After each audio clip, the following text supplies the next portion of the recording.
दोस्तों नमस्कार। आज के लाइव क्लास में आप लोगों का स्वागत है। अधिगम के खंड में आज हम लोग एक नए सिद्धांत को लेकर चलेंगे और आज का सिद्धांत है क्रिया प्रसूत अनुबंधन का सिद्धांत। तो क्रिया प्रसूत अनुबंधन अर्थात हम कहते हैं इसे ऑपरेंट कंडीशनिंग थ्योरी। तो क्रिया प्रसूत अनुबंधन सिद्धांत जो है ये दिया किसने है? इस सिद्धांत को दिया है स्किनर ने। तो क्रिया प्रसूत अनुबंधन सिद्धांत यानी इस सिद्धांत के अंतर्गत सीखने वाले की भूमिका महत्वपूर्ण होती है। सबसे पहली चीज इस सिद्धांत में क्या होती है? सीखने वाले की भूमिका महत्वपूर्ण ही नहीं बल्कि क्या होती है?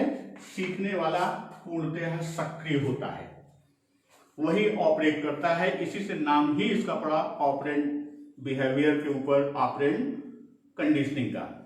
तो इस सिद्धांत में सीखने वाले की भूमिका सक्रिय और महत्वपूर्ण होती है। तो ये कह सकते हैं कि व्यक्ति घटनाओं के घटित होने की प्रतीक्षा नहीं करता। व्यक्ति क्या करता है? घटना के घटित होने की प्रतीक्षा नहीं करता। घटित होने की प्रतीक्षा नहीं करता अर्थात वह यह प्रतीक्षा नहीं करेगा कुछ घटे या कोई उद्दीपक आए तब वह व्यवहार करे। अर्थात यहां यह कह सकते हैं कि व्यक्ति वातावरण का मूक गुलाम न होकर अपनी पहल से वातावरण को अपने अनुकूल बनाने की कोशिश करता है।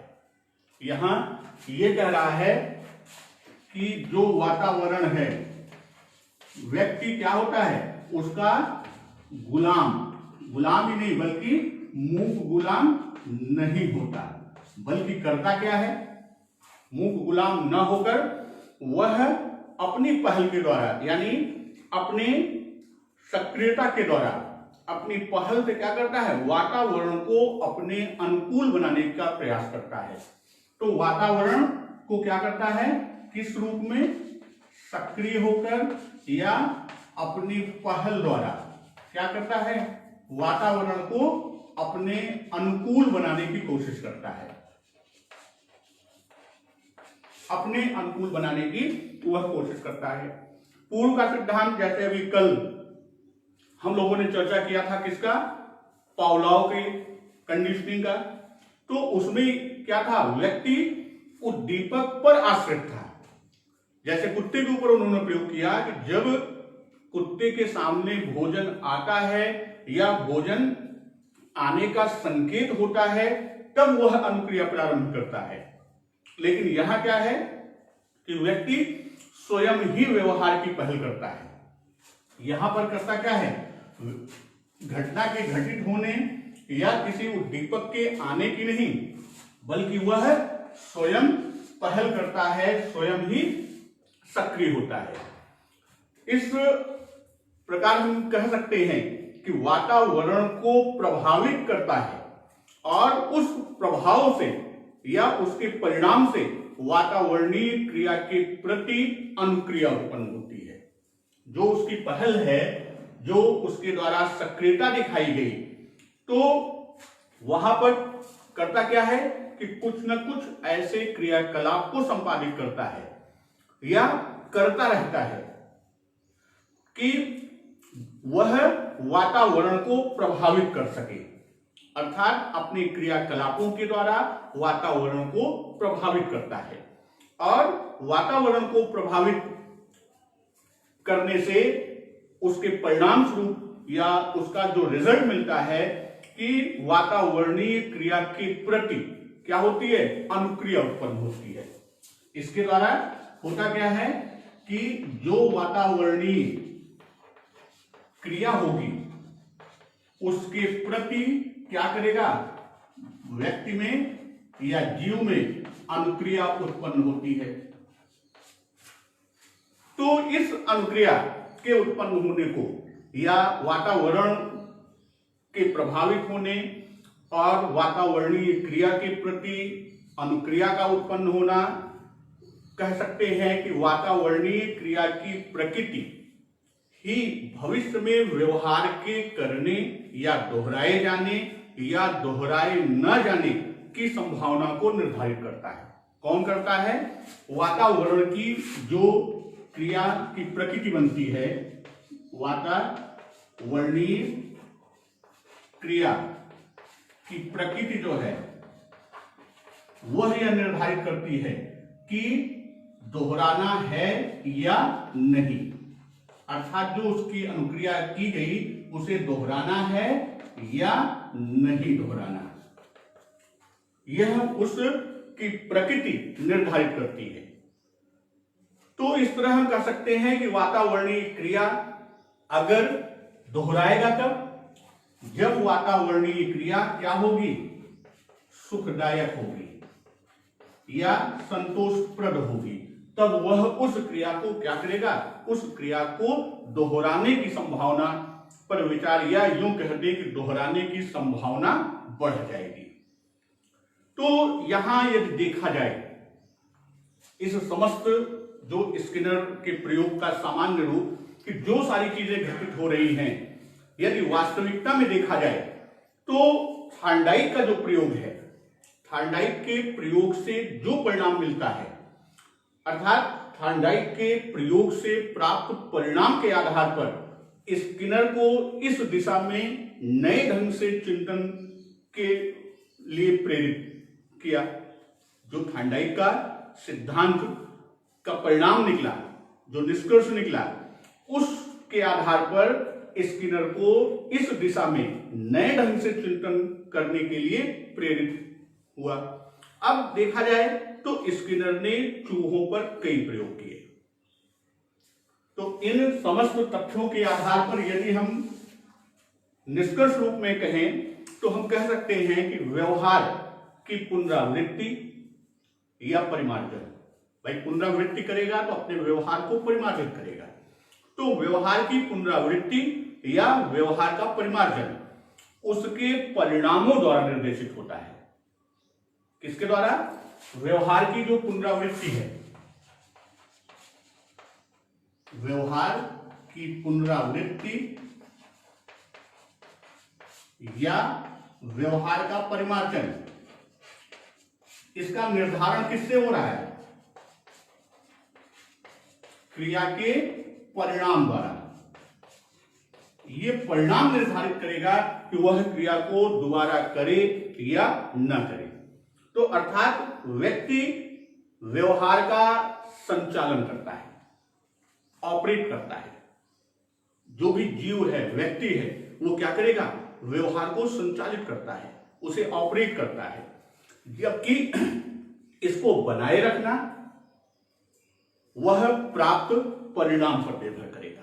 वही चीज यहां बताया कि जो व्यवहार है वह सक्रियता को निभाएगा, अर्थात वो पहल करेगा, वह क्रियाओं को संपादित, अनुक्रियाओं को करेगा, और उसका जो परिणाम होगा वो यह निर्धारित करेगा कि उसको वह व्यवहारिक करे, उसकी पुनरावृत्ति करे या न करे। तो अब इनका जो व्यवहार है, तो सीखने की प्रक्रिया में और जो ये व्यवहार संपादित यानी अनुक्रिया कर रहा है, व्यवहार द्वारा अनुक्रिया कर रहा है, तो यहां अगर हम बात करें तो इस जो व्यवहार आ रहा है, इस प्रकार के व्यवहार को, क्योंकि क्रिया आधारित है, वह जो पहल कर रहा है या सक्रिय हो रहा है उसके द्वारा क्या हो रहा है? व्यवहारित किया जा रहा है। और किसके आधार पर व्यवहारित किया जा रहा है? क्रिया के आधार पर। इसलिए इसे स्किनर ने क्या कहा? इस प्रकार के व्यवहार को उन्होंने क्रिया प्रसूत व्यवहार कहा। और क्रिया प्रसूत व्यवहार और सीखने की जो प्रक्रिया चल रही है, जो सीखने की प्रक्रिया हो रही है, उस प्रक्रिया को इन्होंने क्रिया प्रसूत अनुबंधन कहा। उस प्रक्रिया को उन्होंने क्या कहा? उस प्रक्रिया को इन्होंने क्रिया प्रसूत अनुबंधन कहा। क्योंकि यह व्यवहार क्या हो रहा है, उत्सर्जित हो रहा है, इसलिए इस व्यवहार को इन्होंने उत्सर्जित व्यवहार भी कहा और अनुबंधन को यानी सीखने की प्रक्रिया को उत्सर्जित अनुबंधन भी कहा। इसी व्यवहार को क्रिया प्रसूत व्यवहार या कहें हम उत्सर्जित व्यवहार कहा, और अनुबंधन में जो क्रिया प्रसूत अनुबंधन या इसी को उत्सर्जित अनुबंधन भी कहा। इसी को उत्सर्जित अनुबंधन अर्थात ये आपका ऑपरेंट बिहेवियर है, ये आपका ऑब्सर्व्ड बिहेवियर है। ये जो सीखने की प्रक्रिया अर्थात जो अनुबंधन साहचर्य बन रहा है वह क्रिया प्रसूत अनुबंधन अर्थात ऑपरेंट कंडीशनिंग की बात कहा, या उसी को इन्होंने क्योंकि वह व्यवहार उत्सर्जित हो रहा है उसे उत्सर्जित अनुबंधन या ऑब्सर्व्ड कंडीशनिंग के रूप में उल्लेखित किया। तो यह आपका स्किनर का सिद्धांत जो है, अगर यहां हम देखें तो प्रयोज्य की अनुक्रियाओं का पुनर्बलन के लिए अनुबंधन एक निमित्त मात्र है, अर्थात एक इंस्ट्रूमेंटल होने के कारण, निमित्त मात्र होने के कारण इस सिद्धांत को दो नाम से और जानते हैं, नैमित्तिक अनुबंधन या साधनात्मक अनुबंधन भी इसे कहते हैं। यानी इस सिद्धांत को दो नाम और देते हैं क्योंकि यह पूरी प्रक्रिया अर्थात जो प्रयोज्य की अनुक्रिया का पुनर्बलन, तो उस प्रयोज्य की अनुक्रियाओं का पुनर्बलन के लिए यह अनुबंधन जो है, जो कंडीशनिंग है, यह अनुबंधन क्या हुआ, एक निमित्त मात्र है अर्थात इंस्ट्रूमेंटल मात्र है। तो इसीलिए इसे नैमित्तिक, इसी को क्या कहा, नैमित्तिक अनुबंधन या निमित्त अथवा साधन के रूप में प्रयोग किया, इसीलिए इसे क्या कहा, साधनात्मक अनुबंधन भी कहा। अर्थात इसी को अंग्रेजी में कहें तो इंस्ट्रूमेंटल कंडीशनिंग भी कहा। तो इस पूरे खंड को समझाने के लिए उन्होंने प्रयोग किया। इनका जो प्रयोग है वह कई जानवरों पर किया, लेकिन जो सबसे प्रमुख है वह प्रयोग चूहे के ऊपर है। चूहे के साथ साथ इन्होंने कबूतर पर भी प्रयोग का उल्लेख रहता है।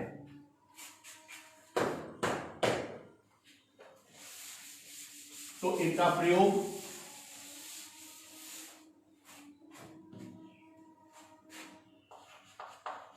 इनके दो प्रयोग की बात करते हैं। जैसे प्रयोग इनका पहला किसके ऊपर हुआ, चूहा के ऊपर। एक विशेष बक्सेनुमा यंत्र का निर्माण कराया। प्रयोग के लिए इन्होंने क्या, बक्सेनुमा यंत्र का निर्माण कराया। अगर देखा जाए तो यह बक्सेनुमा जो यंत्र इन्होंने निर्माण कराया वह लगभग थार्नडाइक के पजल बॉक्स या पहेली पिंजरा का सुधारात्मक रूप है। ये जो बक्सेनुमा यंत्र इन्होंने बनवाया, यदि देखा जाए तो थार्नडाइक के प्रयोग में जो पजल बॉक्स या पहेली पिंजरा का निर्माण किया था उसी का क्या है, उसी का संशोधित या उसी का परिमार्जित रूप है। उसी का परिमार्जित रूप क्या है, यह जो बक्सेनुमा। तो स्किनर ने इसे कहा था क्रिया प्रसूत अनुबंधन।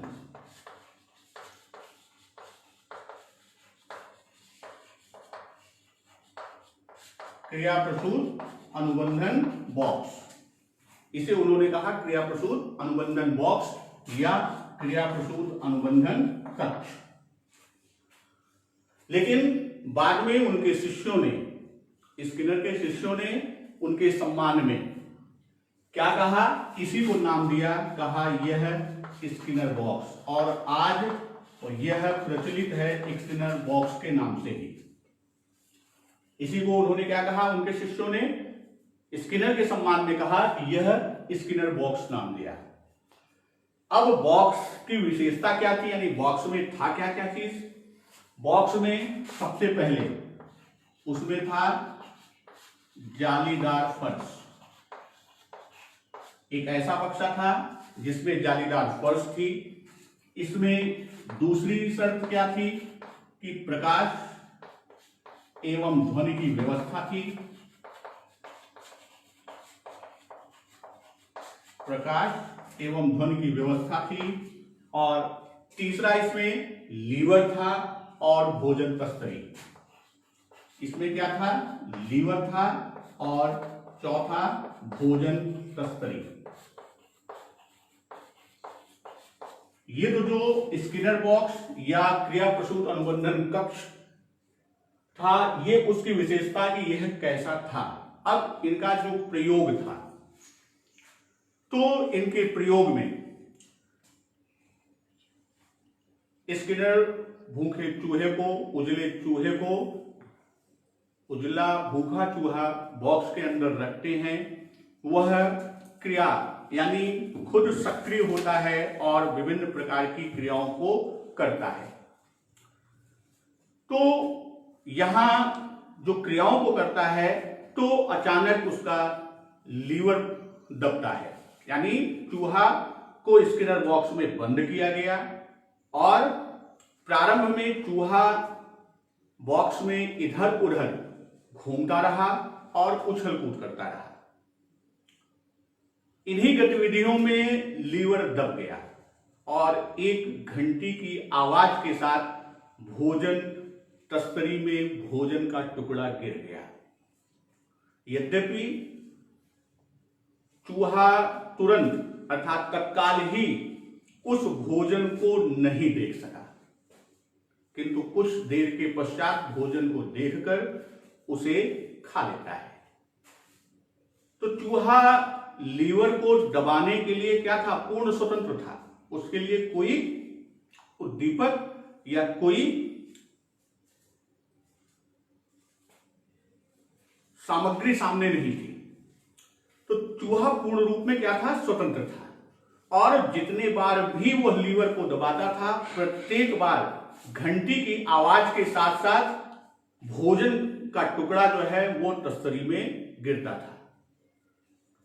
तो भोजन को पाने के समय के अंतराल को, भोजन के पाने के बाद जो वो प्रयोग करते थे, उसके समय के अंतराल को में लीवर को दबाने के चूहे के व्यवहार का उन्होंने विश्लेषण किया। और एक और था इनके प्रयोगशाला, जो ये अनुबंधन कक्ष का निर्माण किए थे, उसमें एक और विशेषता थी कि चूहा लीवर को दबाने के लिए जब वो प्रयोग में आता था, तो अवलोकनों को लिपिबद्ध करने के लिए, यानी जो ऑब्जर्वेशन वो कर रहे थे उसे लिपिबद्ध करने के लिए उसमें एक रिकॉर्डिंग सिस्टम यानी लेखन व्यवस्था भी रहता था, जो प्रयोग के दौरान समय के साथ साथ लीवर के दबाने की आवृत्ति को वह क्या करता था, एक कुमुलेटिव ग्राफ के रूप में या एक संचयी ग्राफ के रूप में अंकित करता जाता था। तो इसी के आधार पर स्किनर ने जो चूहे के व्यवहार का विश्लेषण किया और उस विश्लेषण के आधार पर जो निष्कर्ष निकाला, तो निष्कर्ष क्या था कि पुनर्बलन के फलस्वरूप भोजन रूपी पुनर्बलन चूहे को लीवर दबाने के लिए प्रेरित करता है। जो भोजन है वो काम कर रहा है पुनर्बलन का।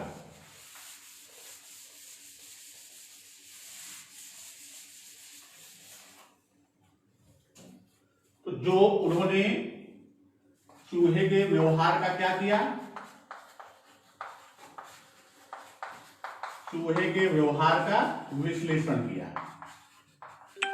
और इस विश्लेषण के आधार पर जो उनका निष्कर्ष निकला कि भोजन जो गिरता था वह कार्य क्या था, उसका पुनर्बलन। तो तो भोजन रूपी पुनर्बलन, जो भोजन रूपी इन्फोर्समेंट उसे मिलता था, पुनर्बलन उसे मिलता था, तो भोजन रूपी पुनर्बलन चूहे को लीवर दबाने के लिए प्रेरित करता है और पुनर्बलन के फलस्वरूप चूहा लीवर को दबाकर भोजन प्राप्त करता है या भोजन प्राप्त करना सीख जाता है। इस तरह से भी कर सकते हैं कि यदि क्रिया प्रसूत अनुक्रिया के उपरांत, जो उसका क्रिया प्रसूत ऑपरेंट बिहेवियर, तो क्रिया प्रसूत व्यवहार के उपरांत पुनर्बलित उद्दीपक, जो रीइंफोर्स्ड स्टिमुलस अर्थात भोजन दिया जाता है, तो वह बार बार दोहराता है। इसी तरह प्राणी को जो वह क्रिया प्रसूत व्यवहार ऑपरेंट बिहेव करेगा, यानी जो व्यवहार को वह ऑपरेट करेगा, तो क्रियान्वित करेगा, तो उसे यदि पुनर्बलक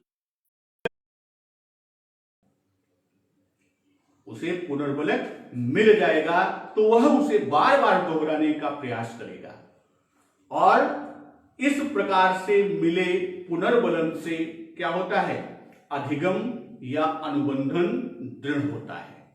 तो इन्होंने कहा कि जो भोजन रूपी पुनर्बलन है, इसके मिलने से क्या होता है कि वह बार बार अर्थात दोहराए जाने की क्रिया को करता रहता है और इसके द्वारा होता क्या है कि सीखना या अनुबंधन,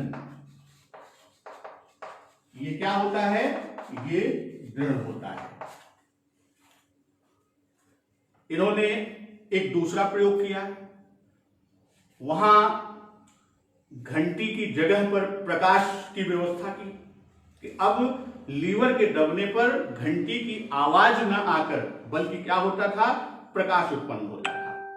और जब प्रकाश की व्यवस्था करके इस प्रयोग को उन्होंने दोहराया तो उन्होंने पाया कि समान परिणाम, उन्होंने क्या पाया, उसका समान परिणाम।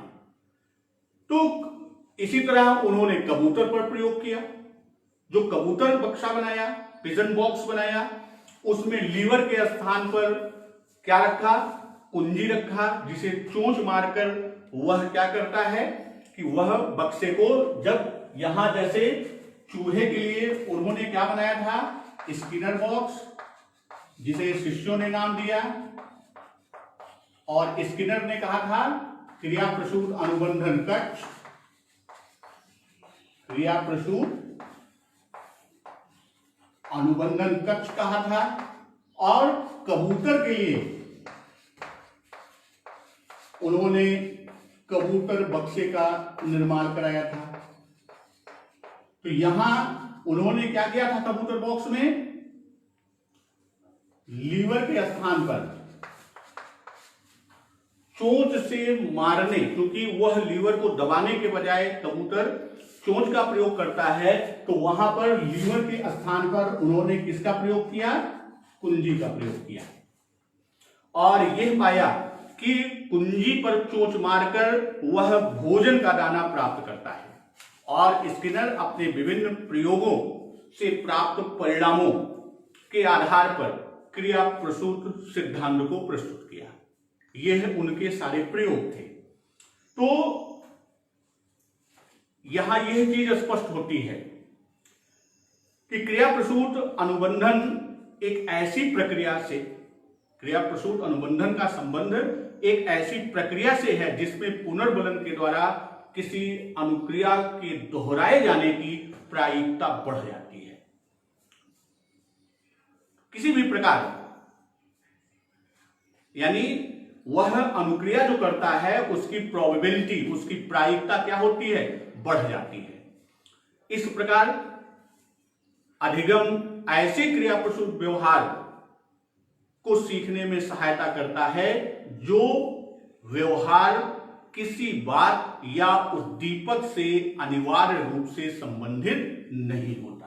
अर्थात इस पूरे प्रयोग में देखा जाए तो जो उसका क्रिया प्रसूत व्यवहार है वह किसी भी उद्दीपक से बाध्य नहीं है। किसी भी उद्दीपक का होना अनिवार्य नहीं, बल्कि उसके व्यवहार में पुनर्बलक के रूप में वह उद्दीपक या भोजन मिलता है। तो जो क्रिया प्रसूत व्यवहार की बात होती है, तो स्किनर ने कहा व्यवहार को उन्होंने दो खंडों में विभाजित किया।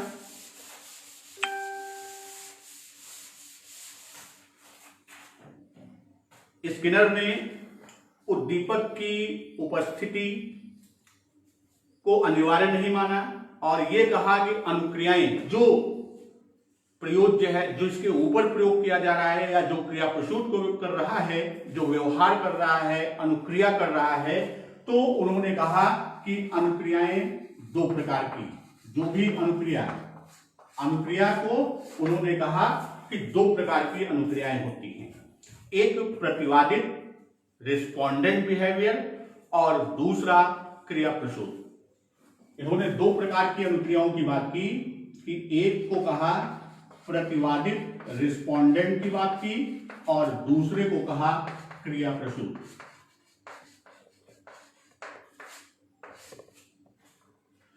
तो जब बात करते हैं प्रतिवादित, तो जो प्रतिवादित व्यवहार है, तो प्रतिवादित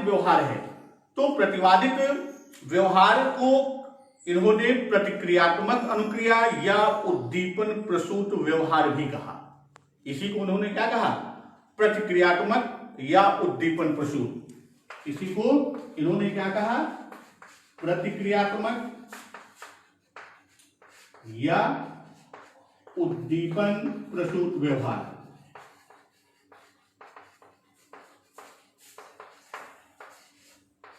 क्रिया प्रसूत के लिए कहा। फिर उन्होंने कहा इनकी प्रकृति क्या होती है? अनैच्छिक होती है। इस व्यवहार की प्रकृति क्या होगी?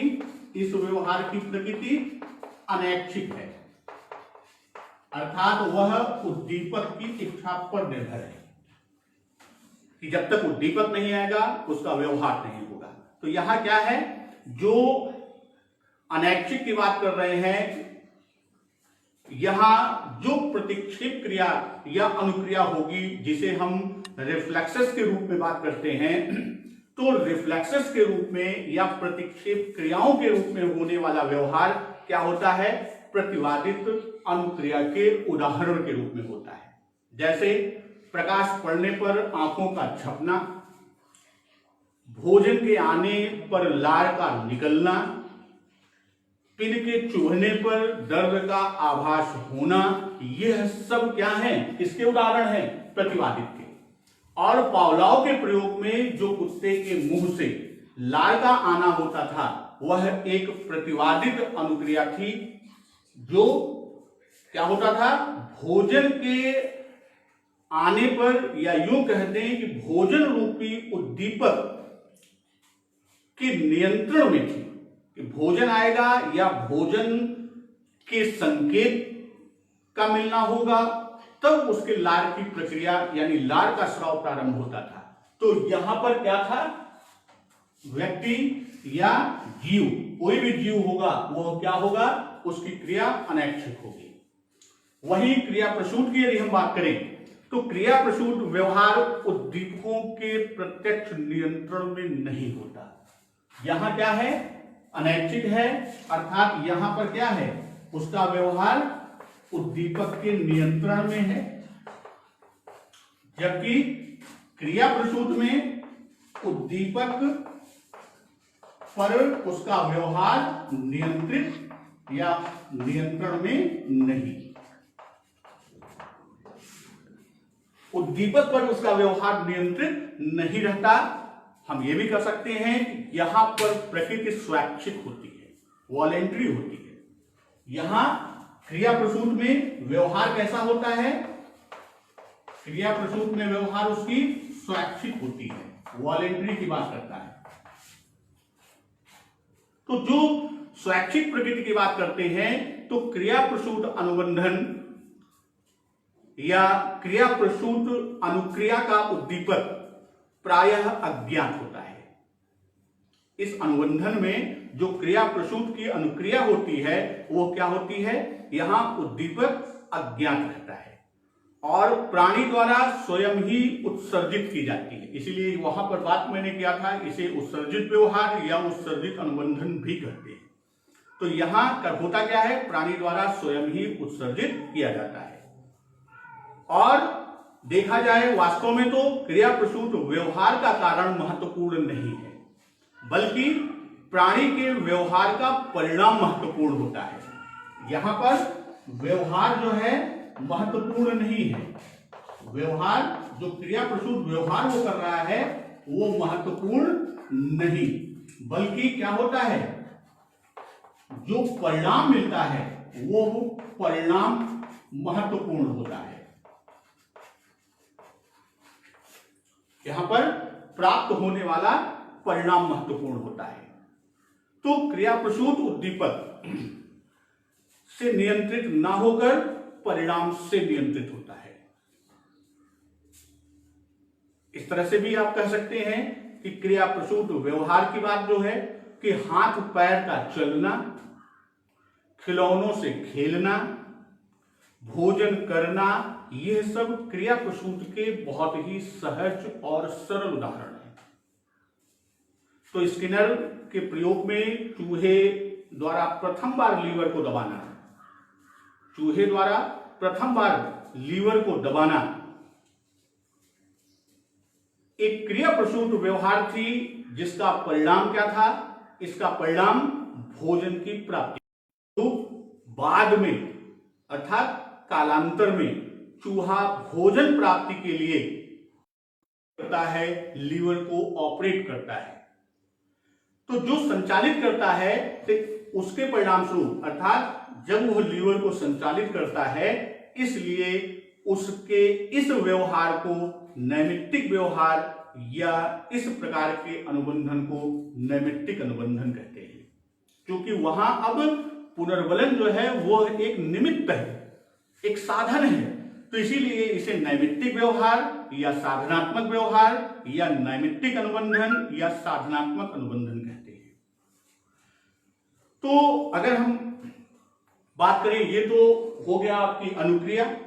इसी तरह पुनर्बलन का भी महत्वपूर्ण और प्रभावशाली भूमिका होती है। जैसा भी हमने देखा कि पुनर्बलन निमित्त है, साधन है, इंस्ट्रूमेंटल है।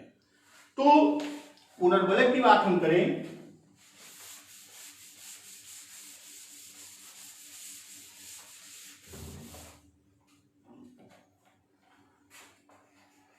यह पुनर्बलन भी इनके इस सिद्धांत में बहुत ही महत्वपूर्ण और प्रभावशाली भूमिका निर्वाह करता है।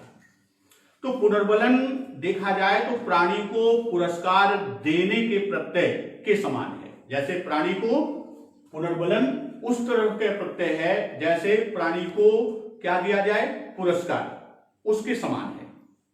अर्थात हम ये कह सकते हैं कि किसी अपेक्षित अनुक्रिया के प्रतिरूप के फल में या उसके प्रतिफल में, कोई भी अनुक्रिया करता है उसके प्रतिफल में किसी ऐसे सुखकारी उद्दीपक की प्रस्तुति, इसमें किसी सुखकारी अर्थात जो उसे सुख या संतोष प्रदान करता है, सुखकारी उद्दीपक की प्रस्तुति,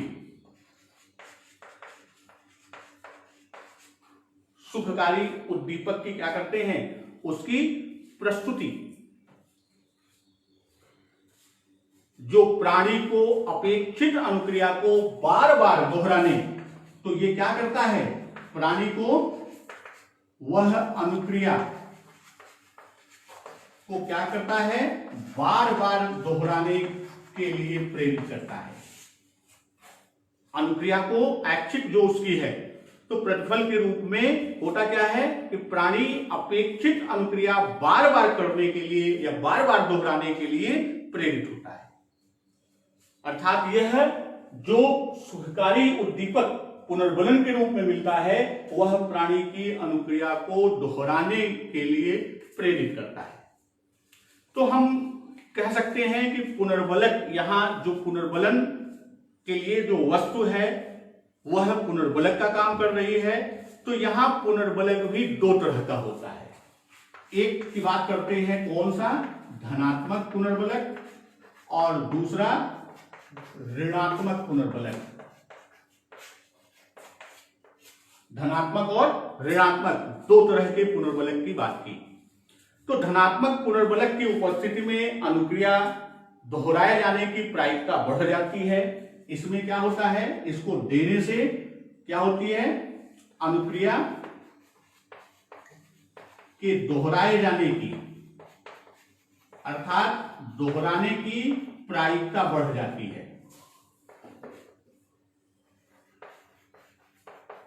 क्या होती है, बढ़ जाती है। अगर धनात्मक पुनर्बलक की हम बात कर रहे हैं तो जब धनात्मक पुनर्बलक की उपस्थिति में अनुक्रिया के दोहराए जाने की प्रायिकता बढ़ती है और ऋणात्मक पुनर्बलक के हटाने से, यहां क्या किए, देने या बढ़ाने से और ऋणात्मक पुनर्बलक को हटाने से क्या होती है, उसकी प्रोबेबिलिटी प्रायिकता बढ़ जाती है। तो धनात्मक और ऋणात्मक की जो बात इन्होंने कही, जैसे भोजन, पानी, प्रशंसा, ये सारी चीजें क्या हैं, ये धनात्मक पुनर्बलक के रूप में है। अगर इसको आप कर दीजिए, उनकी प्रशंसा कर दीजिए, वह कार्य और तेजी से प्रारंभ कर देगा, यह अपनी क्रिया को और सक्रिय कर देगा, अपनी अनुक्रिया को बढ़ा देगा। तो ये धनात्मक पुनर्बलक है। वहीं उसके विपरीत तेज शोर है, विद्युत आघात है, निंदा है, ये ऋणात्मक पुनर्बलक के उदाहरण है।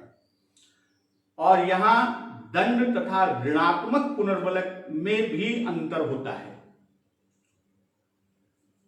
ऋणात्मक पुनर्बलक किसी वांछित अनुक्रिया के घटित होने की प्रायिकता को क्या करता है,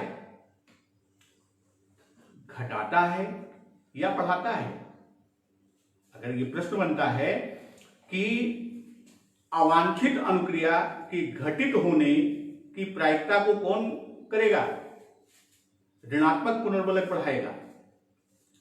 और दूसरी तरफ करें, उदाहरण अगर हम लें, एक यहां पर एक उदाहरण भी हम बात कर दें कि कोई कक्षा है और छात्रों के द्वारा शोर मचाने वाले छात्रों को 2 दिन के लिए कक्षा से निष्कासित करने का आप दंड देते हैं, जबकि शांत रहने वाले छात्रों को निष्कासित न करना क्या है, ये ऋणात्मक पुनर्बलक का उदाहरण है। अर्थात प्रथम स्थिति में दंड के द्वारा भविष्य में शोर करने की अवांछित अनुक्रिया को न करने की अपेक्षा की गई है, और दंड की सार्थकता कब होगी, जब अवांछित व्यवहार की पुनरावृत्ति को कम करने का कार्य करे। तो यहां जो धनात्मक, और ये तो मैंने ऐसे एग्जाम्पल लिया, लेकिन यहां की जो मैं बात कर रहा हूं धनात्मक और ऋणात्मक, धनात्मक पुनर्बलक बढ़ाने से या देने से क्या होगा, अनुक्रिया के दोहराने की प्रायिकता प्रोबेबिलिटी बढ़ जाएगी, और ऋणात्मक को हटाने से भी जो है उसकी प्रायिकता बढ़ जाती है। तो यहां हम बात करते हैं एक खंड की, एक है पुनर्बलन अनुसूची, शेड्यूल ऑफ रीइंफोर्समेंट की बात करता है। तो यहां जो पुनर्बलन अनुसूची की बात हम करते हैं,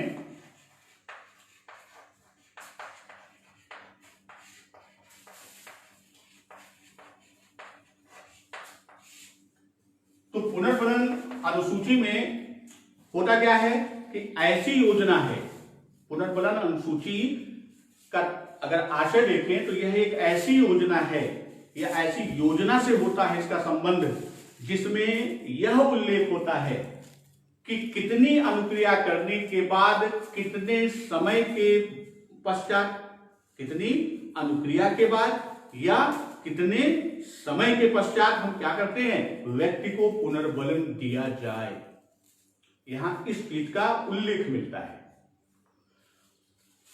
पुनर्बलन, स्किनर ने पुनर्बलन अनुसूची को 2 भागों में बांटा था। एक को कहा था आंशिक पुनर्बलन और दूसरे को कहा था सतत पुनर्बलन। यहां इन्होंने 2 खंडों में बांटा था।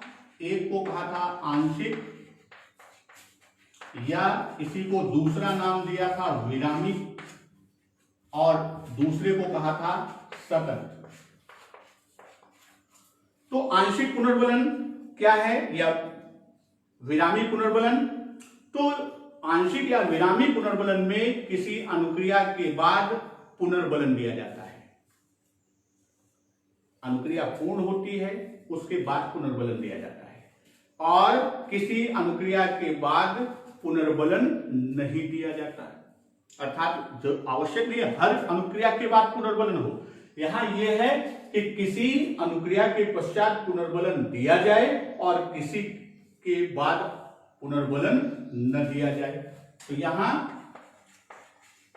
किसी अनुक्रिया में के पश्चात पुनर्बलन दिया जाए और किसी अनुक्रिया में पुनर्बलन न दिया जाए। अर्थात वह आंशिक है, विरामी है, हम बीच बीच में गैप करके पुनर्बलन देते हैं। और सतत पुनर्बलन क्या कहता है कि सतत पुनर्बलन में पुनर्बलन से होता क्या है कि प्रत्येक अनुक्रिया के बाद पुनर्बलन हो, उसमें ब्रेक नहीं करना है, सतत कंटिन्यूअस पुनर्बलन की बात करता है। तो यहां दो प्रकार के, यहां क्या होता है, वो सतत यानी प्रत्येक अनुक्रिया पर वह पुनर्बलन की बात करता है। तो यह आपके आंशिक और सतत पुनर्बलन की बात करते हैं। और अंतिम खंड आता है अंतर्नोद, ड्राइव। तो अंतर्नोद, स्किनर का मानना था कि सीखने में अंतर्नोद की भूमिका प्रधान होती है। जो अंतर्नोद की बात की, सीखने में अंतर्नोद की भूमिका प्रधान होती है।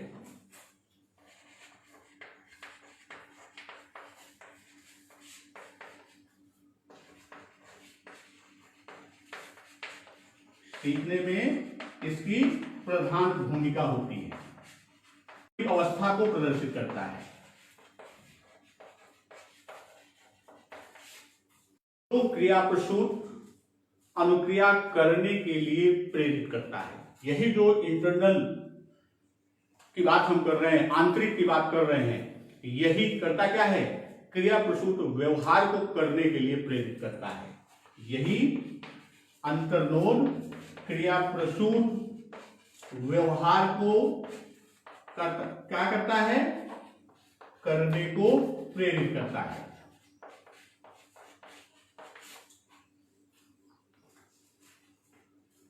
इन्होंने अर्थात स्किनर ने अपने पूरे प्रयोग में यह पाया, यह देखा कि जब चूहे या कबूतर को अधिक देर तक भूखा रखा जाता है, चूहे को या कबूतर को अधिक देर तक भूखा रखा जाता है, अर्थात उसकी भूख ज्यादा बढ़ जाती है, तो उसमें अनुक्रिया करने की दर क्या होगी, भूख से कम होने अर्थात कम भूखे होने की अपेक्षा अधिक पाई जाती है। अर्थात जितना भूखा होगा वह उतनी ही अधिक अनुक्रिया को संपादित करेगा। दोस्तों, ये था आपका स्किनर का क्रिया प्रसूत अनुबंधन। नेक्स्ट डे नेक्स्ट टॉपिक के साथ मिलते हैं। नमस्कार।